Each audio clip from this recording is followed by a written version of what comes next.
"Mark, why are you home?" inquired Emma, my spouse of 28 years, as she entered through the garage. She saw me at the kitchen table, less than 10 feet away, her body partially blocking a tall, younger man following her into our home. Emma, consistently beautiful, stands at a striking 5 feet 9 inches, weighing a healthy 145 pounds. Her auburn hair falls over her shoulders, and she always dresses professionally for work.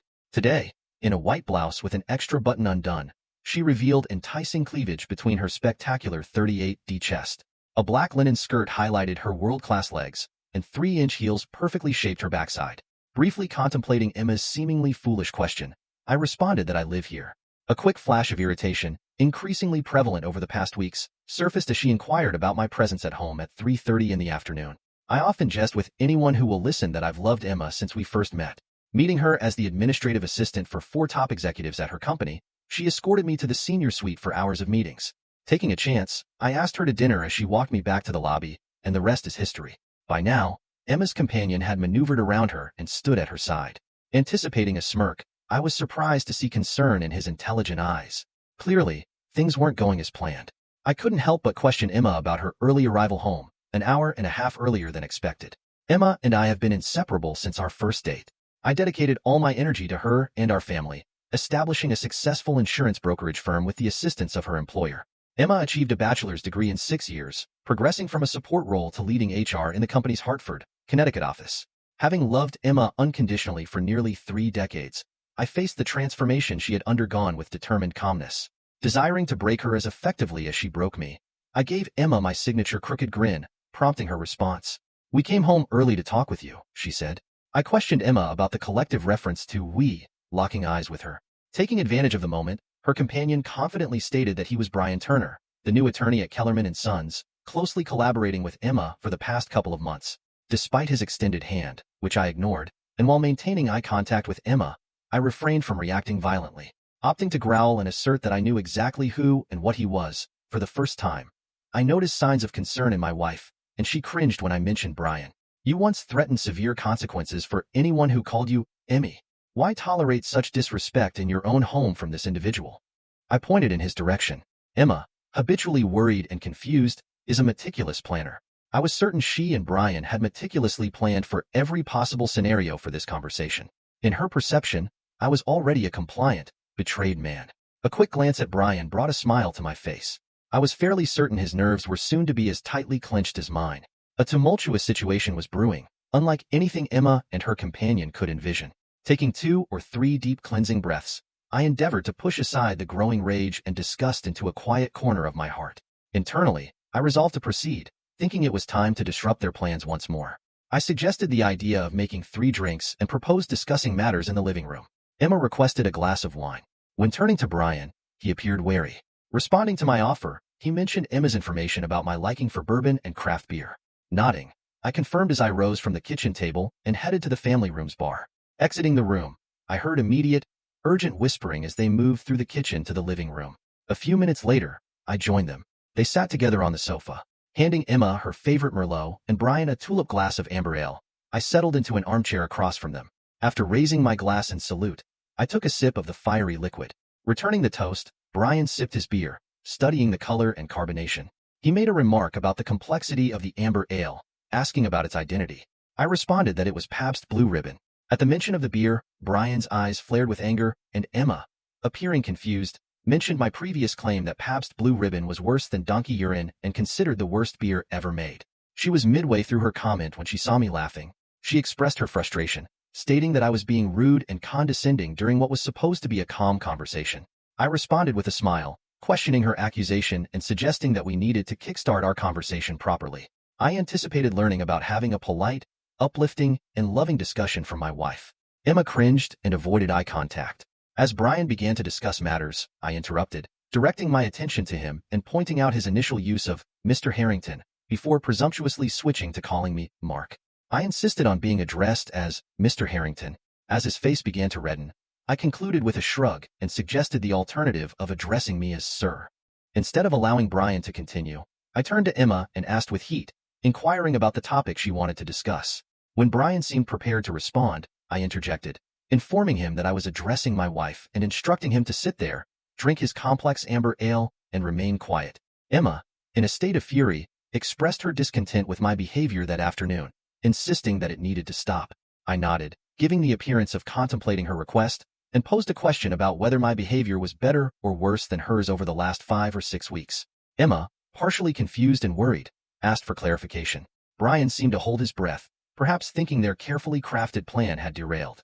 Locking eyes with Emma, I revealed that I was disturbed, expressing my uncertainty about what upset me more, her involvement with someone else or her treating me like an imbecile. Emma's expression showed her astonishment. Her eyes narrowed, and she, in a hushed voice, mentioned having more friends at my office than I did. She received an anonymous email 2 weeks ago warning about my alleged affair. The email included 3 attachments depicting me on a picnic lunch at Middlewoods Park, engaging in hand-holding and kissing.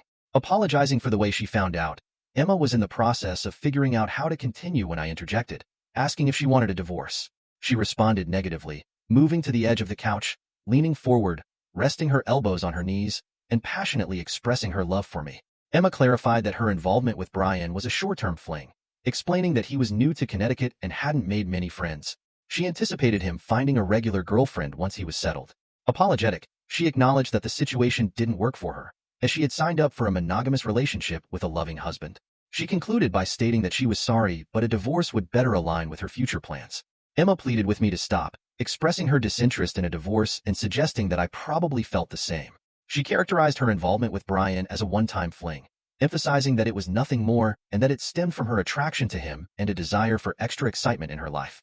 She assured me that it had never happened before and would never occur again. After taking a small sip of my bourbon, I remained silent for a few moments before responding. I pointed out that her promises held no meaning and asserted that everyone in the room knew she was lying. Anticipating Emma's reaction, I continued, questioning why I should believe this was her first affair and suggesting that it could be her 51st. I urged her to think about our shared efforts in building a family and mentioned that with Kelly married and contemplating starting her own family, we could now slow down and plan for a wonderful retirement. I expressed the belief that in a few years, her fling with Brian would be long over and forgotten. I rose from my seat and, without inquiring if anyone desired another drink, walked to the den and replenished my glass. I was certain my lack of courtesy did not go unnoticed by the 2 individuals in the living room. Upon my return, I observed them huddled together and engaged in a whispered conversation. Brian sought permission to speak, asking if he could express a few things in response. I allowed him the floor with a disgusted reply. After gathering his thoughts, he conveyed that Emma was correct in characterizing their relationship as a short-term fling. He expressed regret for getting involved with a married woman, emphasizing that it was something he had never done before. Acknowledging the connection they shared, he spoke about Emma's exceptional qualities while understanding my mention of divorce in the heat of the moment. He cautioned against it in the long term, noting the decades we had invested together and advising against throwing it away. Additionally, he mentioned Emma's initial concerns about the prenuptial agreement, suggesting its vulnerability due to its age and changes in the legal landscape. He dismissed its enforceability, claiming proof of infidelity was lacking. I pondered how my wife had become so misguided as he concluded his legal summation. Turning to Emma, I expressed my inability to understand her choice of seeking legal advice from a corporate attorney who graduated in the bottom quarter of his class from a consistently ranked among the top 10 worst law schools in the country. I questioned how she knew that. Brian didn't finish explaining that knowing one's enemy was one of my mottos. Redirecting my attention to Emma, I inquired about her plan moving forward. After taking a few moments to think, she disclosed that she and Brian were spending the weekend together. She detailed their itinerary, mentioning her presence at his apartment that night and a trip to New York City the next day. They planned to stay there Friday and Saturday night, with her returning home on Sunday. Despite being aware of their exact plans, the audacity of my wife's statement deeply saddened me. I expressed my disappointment, hoping she could perceive the profound sadness in my eyes. I pointed out the impact on our quarterly getaway weekend tradition to New York City, filled with memories of spectacular sights and heartwarming experiences, such as award-winning Broadway plays, concerts, and sporting events. I conveyed my feelings about the tarnishing of those memories and expressed concern about the change in Emma, comparing her to the person she was involved with. Emma sensed my devastation and responded accordingly, but I was too consumed by the voices in my head urging me to end it. Turning to a very concerned Brian, I questioned him about his wife's reaction to his involvement with mine. Emma urged me to stop, explaining that Brian was a widower and his wife had passed away several years ago. Even Brian displayed some decency, cringing at my wife's last statement. I smirked and addressed Emma, remarking on the contrast between Brian and her. Without pause, I inquired about her being widowed, and Brian hesitantly confirmed it. I reached down and retrieved a manila folder from the backpack next to my chair. After opening it and scanning the first page, I revealed details about Brian's late wife, Dr. Cynthia Turner. She was an emergency department surgeon at Ascension St. John's Hospital in Detroit, with a husband, Brian, and 2 daughters, Katie and Lacey. The document mentioned her resignation and relocation to the Hartford, Connecticut area to join her husband immediately after her children finished school. Despite my dissatisfaction with my marriage, I couldn't help but find the look on Emma's face amusing. Emma confronted me about the revelation, asking if I had lied to her. In response, I couldn't contain my laughter, expressing amusement at the situation of a cheat and a liar accusing each other of dishonesty. Brian intervened by reaching out and cupping Emma's hand. Just before I could protest, anger boiling inside me, I realized something unsettling. I just didn't have the energy to care anymore. Emma's companion began apologizing, confessing to his deceit and professing his desire for her. It was sickening to hear. He stood there holding her hand, making plans for their future together as if I didn't even exist. Emma, after a brief moment of contemplation, took his hand and turned to face me, promising to cut ties with Brian and return to being the loving wife she claimed to be. As they exchanged words, my heart sank further. It was like watching my world crumble before my eyes. Finally, I gathered the strength to speak up. I requested their attention, asking for the chance to lay out my thoughts and feelings to be heard amidst their betrayal. They exchanged uncertain glances, unsure of how to respond to my request for fairness. I pushed the issue, emphasizing the importance of giving me just 30 minutes of their time. After some reluctance, they finally acquiesced and took their seats. With practiced ease, I set up several Zoom meetings, a skill I had honed during the COVID-19 pandemic. As the TV screen flickered to life, I addressed Peter and Lou, asking if they could hear me. Once the introductions were made, I stunned Emma and her companion by revealing the presence of Lou Beard, my new divorce attorney, and Michael Turner, a corporate attorney. Handing the floor over to the attorneys, Lou wasted no time in laying out the situation. He informed Emma, now addressed as Mrs. Harrington, that he was representing me in our impending divorce and that papers had already been filed. He gave her a deadline to secure her own legal representation and arrange to be served, warning of the consequences of noncompliance. Lou disclosed that infidelity was cited as the cause for divorce, supported by detailed evidence collected by a private investigator documenting her affair with Mr. Turner. Their shock was palpable as the reality of the situation sank in. As Lou concluded his remarks, I placed a second manila folder onto the coffee table in front of Emma, causing both of them to react with surprise at the loud sound. I informed them that it contained a copy of our divorce petition, along with the private investigator's report. As Brian reached for the folder, Emma briefly glanced back at the screen. I then stated our intention to insist on the full enforcement of the prenuptial agreement, emphasizing its regular review every 2 years to align with state legal guidelines. With Emma's signed and notarized signature on every update for the past 28 years, I expressed confidence in its enforceability. Next, I conveyed the decision made by the board of directors of Harrington Brokerage the previous night, which relieved Emma of all corporate responsibilities and severed her association with my firm entirely. I outlined the timeline for returning her company car, canceling company credit cards and cell phone, and terminating memberships to various clubs. Additionally, I mentioned the cancellation of joint credit cards and the freezing of joint financial accounts, all in accordance with the prenuptial agreement. We then detailed our request for an 80-20 split of assets in my favor, including the retention of the house, free and clear, by myself, along with the request for expedited eviction and a 30-day period for Emma to remove her personal belongings from the property. I mentioned the absence of alimony and child support and noted that there were additional claims which Emma's attorney could explain. Lou concluded by asking if there was anything he had missed, to which I responded that he had covered all the essential points, expressing appreciation for his thoroughness. As the TV screen went black, Emma immediately stood up and exclaimed that they should wait. She turned to me and requested to bring them back as she had questions. I responded by informing her that it doesn't work that way, and she would need to hire her own lawyer to get answers. Emma then expressed her frustration, threatening to destroy me. With a smirk, I turned to her companion and inquired about his legal opinion on the potential impact of this development in the divorce. His lack of response caused Emma to sink back into the couch, visibly distressed. I couldn't help but smile widely as I waved the TV remote at her before pointing it at the TV again. As the second Zoom meeting commenced, I addressed Jake and confirmed if he could hear me.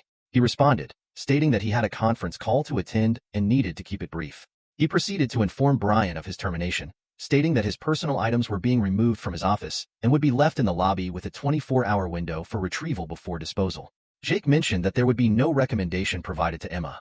I could sense Emma's fear as her boss's voice slowed down. Observing her shaking, I realized she was terrified. Despite expressing disappointment in Emma's behavior as a senior member of his staff, Jake acknowledged her 29 years of exemplary service. However, he announced that her position in Hartford had been eliminated and offered her a similar role at their facility in Albany, New York. He gave her a week to decide on the transfer and 30 days to complete the relocation. The screen went blank again, leaving Emma in tears while her companion slouched back on the couch. I was purposely smirking at Brian when he saw me. His rage started to build. He was younger, bigger, and I'll guess stronger.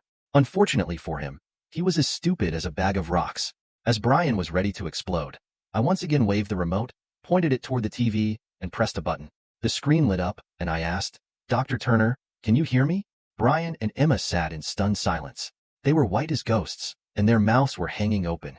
The face of a beautiful blonde filled the screen. Cynthia addressed Brian, informing him that she had filed for divorce and that he should expect to be served in the coming days. She stated her intention to remain in Michigan with their children and mentioned that she had managed to retain her position at the hospital. Brian pleaded with Cynthia, asking her to reconsider and suggesting that they could work things out, insisting that his affair was just a fling. The expression on Cynthia's face, as seen on the screen, indicated her disgust. Cynthia dropped a bombshell, revealing Brian's repeated job losses due to his infidelity. Her additional investigation following Mark's prompt painted a damning picture. She listed off the names of Emma's associates, detailing Brian's affairs with each of them. Emma remained silent as Cynthia laughed off any expectation of an answer, declaring Brian unwelcome in her home and requesting his address for his belongings. As the screen faded to black, Brian's threat sent a surge of adrenaline through me. Without hesitation, I retrieved my Colt .45, aiming it squarely at him. The sight of the weapon seemed to physically stagger Brian, but I didn't flinch. I laid down the law, giving him a choice: leave or stay quiet.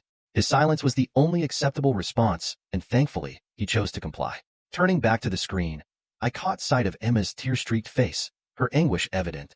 It was a gut-wrenching sight that stirred a mix of empathy and resolve within me. Emma disclosed that she had been seeing a counselor for the past 2 weeks, which prompted her to groan and cry. She expressed frustration, remarking on the irony that despite her actions, she was the one seeking mental health support. I responded with a laugh, acknowledging the absurdity of the situation. Later, I recounted to Emma an insightful question posed by Dr. Waters during our counseling session. She asked whether I understood the saying, "love is blind," which struck a chord with me. I reflected on how my love for Emma had blinded me to her flaws, even to the point of ignoring her infidelity. Despite everything, I conveyed the depth of my love for her, expressing doubt that she would find anyone else who loved her as intensely as I did. Emma, still visibly upset, explained that she intended to continue seeing Dr. Waters, emphasizing the importance of having someone trustworthy to confide in, especially after such a traumatic experience. She expressed disbelief at the extent of the humiliation and disrespect she endured from someone she loved deeply. However, she remained optimistic, stating her determination to overcome the hurt and move on from the relationship. Emma mentioned discussing her plans for the day with Dr. Waters, who had reservations about seeking revenge but approved of the first 3 Zoom meetings as a form of payback. However, Dr. Waters advised against the next Zoom meeting, fearing it might set back Emma's personal recovery due to the emotional pain it could cause. I've considered it, and will acknowledge that Dr. Waters is probably correct. The upcoming Zoom meeting is likely to do more damage than good, but I don't care. This meeting will hurt me, but it will you. As I held up the remote for the 4th time and waved it at her, she shrunk back into the couch in a panic. I pointed it at the TV and pushed the button. All eyes were riveted to the screen, and when the face appeared, Emma expressed distress, murmuring in anguish. Kelly, my daughter, then expressed her love for her father, prompting him to reciprocate. Emma cried out, questioning how I could treat her so poorly. Kelly interjected, revealing that she had overheard Emma's conversation with her boyfriend and was aware of their actions and plans. She expressed her disappointment and disgust towards her mother, calling her actions grotesque and pitiful. Emma attempted to justify herself, but Kelly remained firm, asserting that Emma's behavior was selfish and self-absorbed. Emma expressed her deep loneliness to Kelly, explaining how much she missed her since she moved away. Kelly, appearing perplexed on the screen, questioned if Emma was blaming her for her own troubles. Emma denied this accusation, insisting it wasn't what she meant. Despite Emma's plea to come to Boston to talk, Kelly rejected the idea, citing Emma's plans to be with her new boyfriend and their private celebration nearer to Cape Cod. Kelly revealed her pregnancy and her intention to celebrate with those who bring love and happiness, not the negativity that has consumed Emma's life. Emma, asserting her maternal authority, demanded an invitation, but Kelly firmly refused, seeking a celebration devoid of the turmoil Emma represents. For the 4th time, the screen went blank. While Emma sat visibly upset, I stood up and discreetly placed my pistol at the back of my pants. I announced that I was going out for dinner and would return in 2 hours. Addressing Emma, I requested her to pack her belongings and essentials, informing her that she wouldn't be allowed back until the court responded to my divorce petition, a process expected to take about a week. Turning to Brian, I reminded him of my capabilities and gave him 3 days to leave the state. warning of severe consequences if he remained by Monday. As I pulled open the front door, I glanced back at the defeated individuals and mentioned the supposed beauty of the upcoming weekend in New York.